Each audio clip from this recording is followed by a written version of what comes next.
മനസ്സിനെ ഞെക്കുന്ന ഒരു കാര്യം അവതരിപ്പിക്കാനാണ് ഞാൻ ഇവിടെ വന്നത്. ഞെട്ടരുത്. അപ്പൊ തുടങ്ങാം. രാഷ്ട്രീയക്കാരുടെ ഈ മസിൽ പിടുത്തം കേരളത്തിലൊക്കെ കളയേണ്ട സമയം കഴിഞ്ഞു. 100% ഞാൻ യോജിക്കുന്നു.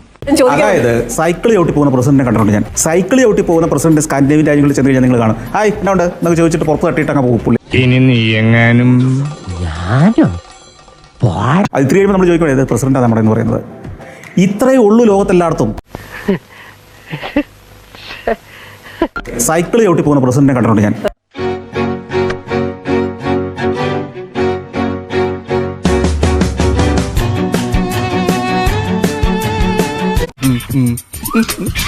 ജാങ്കോ നീ അറിഞ്ഞ ഞാൻ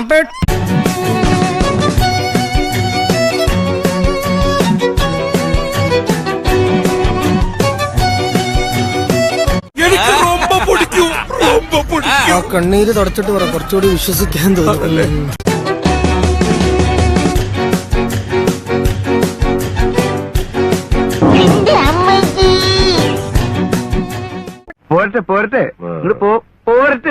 അത് ഇത്തിരി കഴിയുമ്പോൾ നമ്മൾ ചോദിക്കണം ഏത് പ്രസിഡന്റാണ് നമ്മുടെ എന്ന് പറയുന്നത്. ഇത്രയേ ഉള്ളൂ ലോകത്തെല്ലായിടത്തും. ഇത്രയേ ഉള്ളൂ. നമ്മളാണ് കെട്ടുകാഴ്ച. അമേരിക്കൻ പ്രസിഡന്റിനേക്കാൾ ഗമയ്ക്കാണ് നമ്മളുടെ ഭരണാധികാരികൾ നടക്കുന്നത്. ഞാൻ പറഞ്ഞത് സത്യ ആണോ? ഇത്രയേ ഉള്ളൂ. നമ്മളാണ് കെട്ടുകാഴ്ച. അമേരിക്കൻ പ്രസിഡന്റിനേക്കാൾ ഗമയ്ക്കാണ് നമ്മളുടെ ഭരണാധികാരികൾ നടക്കുന്നത്. ഞാൻ പോയിക്കോട്ടെ.